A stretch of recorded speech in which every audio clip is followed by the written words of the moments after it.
Pamilya ni Miss Kayla Estrada abay napaiyak patungkol sa mga balitang naglabasan ngayon tungkol sa pagbubuntis nito. Salamat po.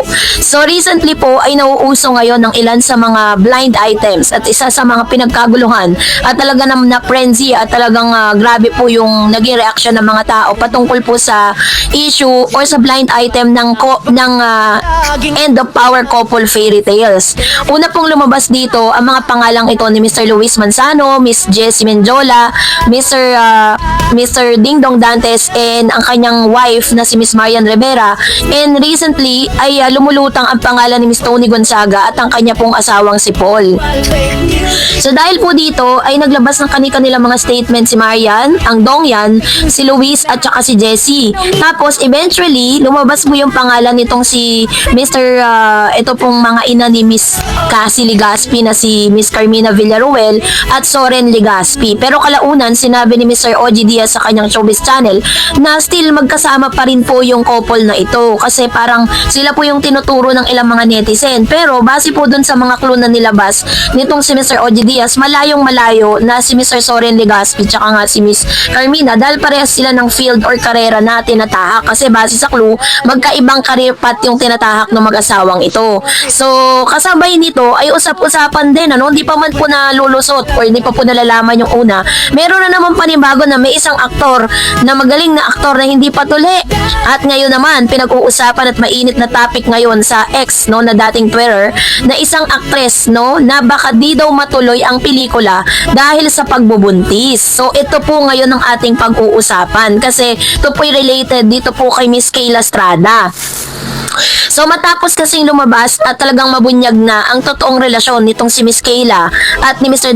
Daniel Padilla matapos silang maspatan ng paulit-ulit na nagpa-party at very sweet, wala man pong tahasang pag-amin pa mula kay Daniel at dito po kay Kayla Estrada, pero still pinagpapalagay po ng ilang mga netizen na talagang mag-on na ito pong si Kayla at si Daniel dahil sa mga sweet photos and sweet videos na lumalabas. So dahil dito si Kayla ngayon ang kanilang pinagdidiskitahan. Ito po yung nanggaling dito po sa hulang ito panoorin natin. Pangarap niya ang unti-unting natupad. Kaya lang, pwede siya magkaroon ng anak. Next year. And sa cards, kasal po. Ikakasal pa lang. Magkaroon ng anak? Hindi, hindi siya, bago to. Bago ang kasal? Kailan nangyayari yan? First quarter yan? Hindi, mga second to siguro. Abangan natin ito. Tingnan natin to. Maraming blessing ang darating. Magiging masaya ang 2026 nito dahil siguro dito sa blessing na to. So, medyo maraming magiging project. Naku, doon yung pagkakasal. Yan ba yung girlfriend niya ngayon? Napakabalita. Yan yung pinakasal. Yan yung nakakasama. Pangalan nun? Si Kayla Estrada. Ito na. Marami rin proyekto. Maganda ang 2026 niya. Kasi maraming blessing. Ito blessing din to. Oo, magkaroon ka ng anak. Blessing yun. Tapos kasal. Namamanhin ka na ba siya? Meron na bang gano'n? Wala pa naman. Ano yan, ma'am? Nag-enjoy pa lang siya kung sakali kung ano man yung relasyon nila ngayon. Ano to, ma'am? So the devil, ingat lang siya pagdating sa pera, pwede siyang malo.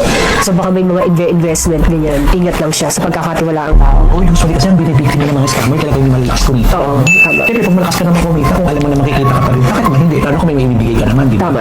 Mag-ingat ka na lang Siya, sa pamilya. mag-ingat lang siya. Ingat. Pero ayun, magiging successful ang 2026 nito. Ayan, para kay Daniel Padilla, eto na. Kayla Estrada. Ayan, Micaela Ariana.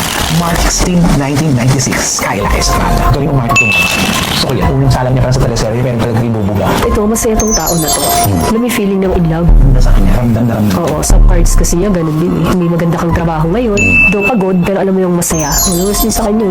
Dasan, anak, lumabas din sa kanya justice. Kasal. So, hintayin lang natin. Kung sakali. Tandaan po ninyo. So, ang mga araw na ito. magiging masaya rin o magiging maganda din ang 2026 dahil din dito sa dalawa lumabas sa kanya rin sa barahan niya. Project, pera. Nasa kanya. Oo. Yun lang, medyo mapapahinga nga siya. Maaari dahil nga dito. Pero ganun pa man. Happy pa rin. Oo, masaya pa rin. Ang galing. Halos pareho sila ng barak ni Daniel Padilla. O, di ba? In love pareho. So, sa ngayon, walang space ang negatibo. Oo, lahat sila positive at masaya sila. Dahil po sa mga hula na yan ni Mamu, ngayon natitrigger ang ilan sa mga netizen na sinasabing ito nga daw di umanong si Miss Kayla Estrada ang tinutukoy tinutukoy ni Mamu sa kanyang hula. Tapos sumabay pa itong mga video sa lumabas na meron pong mga video sa nag-iiyakan yung pamilya ni Kayla. Ibinagpapalagay tuloy ng mga netizen na in-announce ni Kayla na siya po ay nagdadalang tao. Natawa lang ako dito sa paano nila pinagtatagpi-tagpi yung mga ganitong klase ng news kahit wala pa namang confirmation. To give you the context of this video, pinost po kasi ito dun sa IG stories or IG po ni Miss Janice de Belen or Super Janice. At parang ito po ay get together nila mag-iina, tapos binigyan po ni Miss Kayla Estrada ng regalo yung kanyang mga kapatid na parang mga mini cameras na talagang ikinatuwa nila kasi that's their favorite. Parang yun yung kanilang request para kay Kayla. And then there's no other context kung bakit sila nag-iiyakan, no? So, pero ito po ay walang kinalaman doon po sa pag-a-announce di umano ni Miss Kayla Estrada that she's pregnant. Diyos ko po, Lord.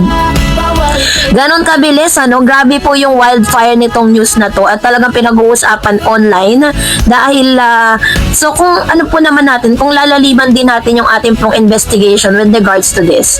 Si Miss Kayla Estrada po ngayon, meron po siyang ginagawa or umiere po yung kanyang What Lies Beneath at wala pa pong napapabalita itong actress na ito na magkakaroon siya ng parang pelikula sa big screen. So ibig sabihin, ito po ay isang dinidispute netong balita na to, yung mga fake news na naglabasan that Kayla Estrada was pregnant, ganyan-ganyan, at ang tatay daw ay si Daniel Padilla.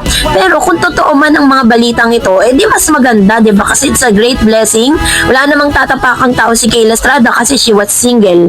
And ganun din naman si Daniel, hindi naman po siya married, di ba? So, kahit po magkaanak sila, at magkaroon sila ng little Kayla and little Daniel, wala naman po talagang matatapakang tao. At the same time, ito naman si Miss Janice, sobrang tanggap na tanggap din naman talaga niya itong si Mr. Daniel Padilla. In fact, nung Pasko nga, pinagawan pa ni Miss Janice de Belen ng personalized bracelet ito pong si Daniel nang ipinost niya ito sa kanyang IG. No, nangangahulugan lang talaga na si Daniel po ay accepted nitong si Miss Janice. Ganon din naman ni Miss Carla Estrada. Kaya po fake news po yung mga naglalabas ang news na yan.